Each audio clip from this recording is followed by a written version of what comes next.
மட்டும் ஏன் இப்படி நடக்குது? நான் இப்படியே தான் இருப்பேனா?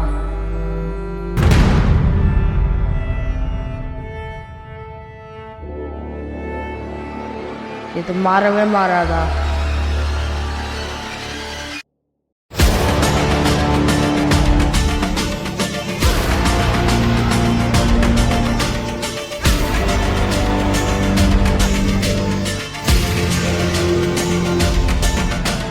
டேய், ஸ்கூலுக்கு போகாமல் இங்கேயே சுற்றின்னு இருக்கிற? பஸ்ஸு இன்னும் வரவே இல்லைண்ணா. பசங்க ஸ்கூலுக்கு போனால் மட்டும் போதும்னு பஸ்ஸு வருது போல். இதனால் ஒரு ப்ரேயருக்கு கூட உள்ளே இருந்ததில்லை.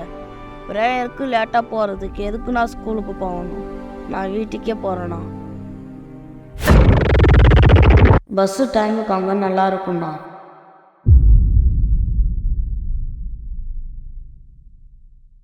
டேய் நில்லுங்கடா, நில்லுங்கடான்னு சொல்கிறேன்.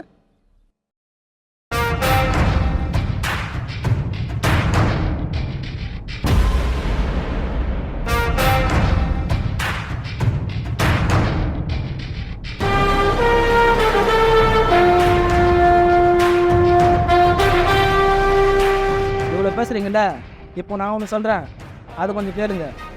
நான் படித்ததுலேருந்து இப்போ நீங்கள் படிக்கிற வரைக்குமே நம்ம முன்னோர்களை பற்றி தான் நம்ம படிச்சுட்டு இருக்கோம். ஆனால் இதுக்கப்புறம் பிறந்து வரவங்க அவங்க படிக்கிற அந்த புத்தகத்தில் நீங்கள் முன்னோர்களாக இருக்கணும். நீங்கள் மாறுங்கடா, அப்புறம் வந்து